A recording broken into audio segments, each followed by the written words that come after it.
overlapping right now, and the life of a woman from the Houston area reveals a powerful and heartbreaking connection to both. Vanessa Jackson joins me now to share her story. Good morning. Good morning. So, Vanessa, take me back to the moment where you made a decision that it was time for you and your kids to leave an abusive situation. The moment that I realized that it was time for me to leave was when I saw myself not living, not surviving. I wanted to be there for my children, and I didn't think me staying was going to allow me to do that. So that's when I decided to go. Yeah. You know, hindsight is always 2020. When you look back at that time, what were maybe some of the red flags that you missed? A whole lot of them. The jealousy, not being able to be with family. That was the one that triggered Isolation. Isolation, yeah. That was the one that triggered me to leave. The family, being out with family, insecurities, the projecting, and then of course the abuse. Yeah, it got worse and worse as I stayed. Longer I stayed, more abuse, and mostly being choked a lot. And so I kind of saw myself not surviving that. The more that it happened. So it was a lot. It was a lot. You know, so many people look at situations like that and say, just leave. Just leave. But help us understand why it's not always that simple, especially when you have children in the scenario. Well, like I say, a lot of it is psychological. A person that can get in your head a lot more than you realize. When it came to my situation, it was my family that was the threat. And then I said they didn't know that there was the violence in the home because like I said, I was isolated and I thought I was protecting them.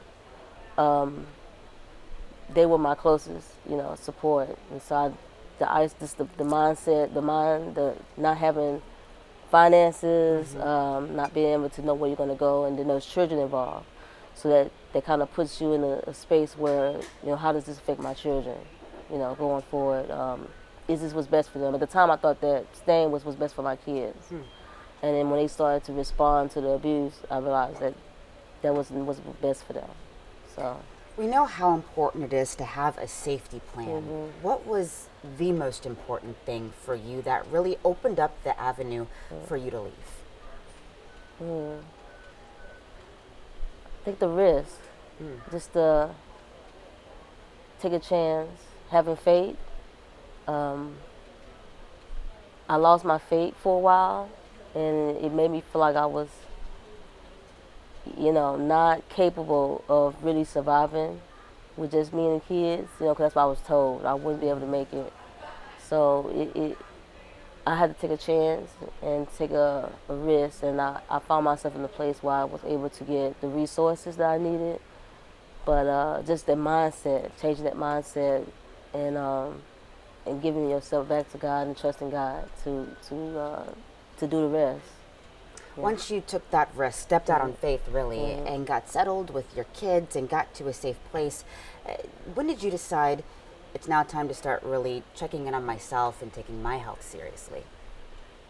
When I just had concerns about the mass in my right breast. It was a conversation when I was in a relationship, but it wasn't taken seriously.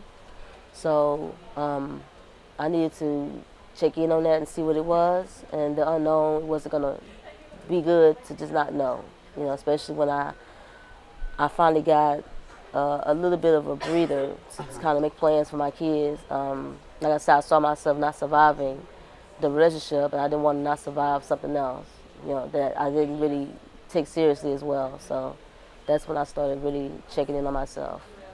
And what was going through your mind? You escape one situation and then you get into another where I'm assuming a medical professional is looking at you saying, you have cancer. It was, I was numb. I couldn't process all the way like I wanted to at first because like I said, I'm fleeing the situation. It felt like I was defeated. Like there was no way I was going to be able to, like I said, be there for my kids and just be there for myself. I had family that wanted to see me survive, so there was a lot of people that I wanted to be there for and wanted to be there for me. So really, I was really defeated in that moment. I was really taken back. And let's talk about resources, because were you in a position at that point to get the care that you needed to survive and to be around for your family and your kids like you wanted to be? Yeah. I was advised to go to a shelter for a few reasons, to not put my family at risk, and because they had the resources.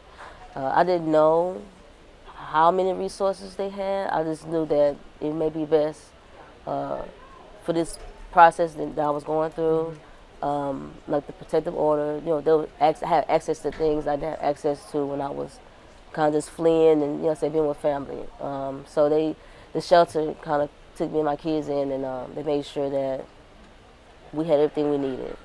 So that's kind of how the doors started to open up. I started to see like a little bit of a tunnel, a little bit of light on the end of the tunnel. So.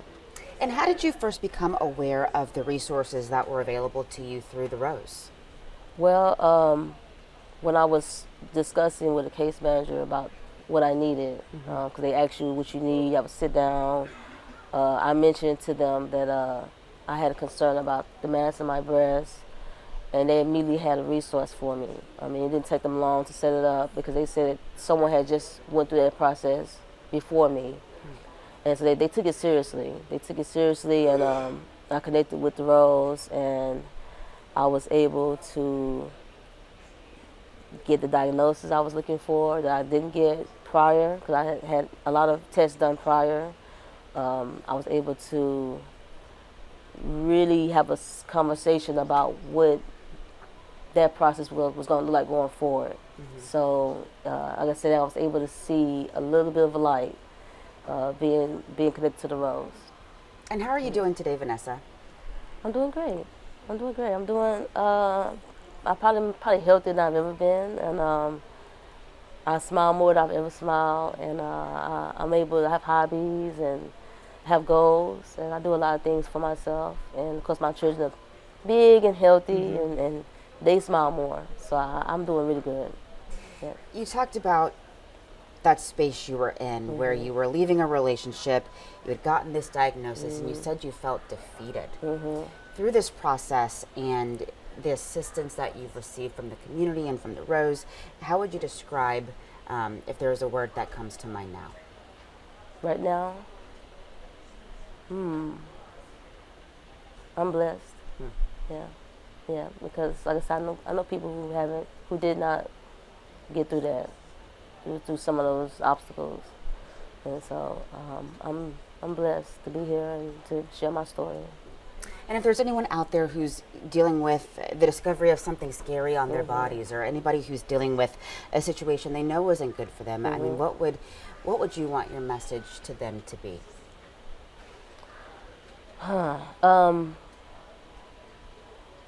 As a woman, it's best to be curious, kind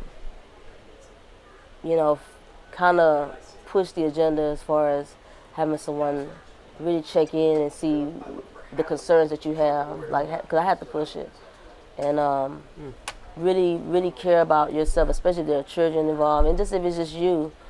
I think your life is just as important as anyone else. So really take the time out to take care of yourself and to push the agenda. And this, know early on so that you can do something about it. And finally, I want to ask you about the Rose's breast cancer awareness campaign this month. It's called Powered by Community for Community. What does that mean to you?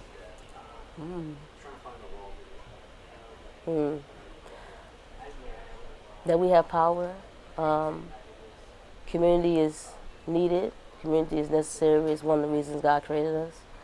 And the work that they're doing is empowering. It's amazing work, and it gives us hope. So I see hope in the end. I see hope. Yeah. Thank you so much, Vanessa, for sharing your story. Really powerful.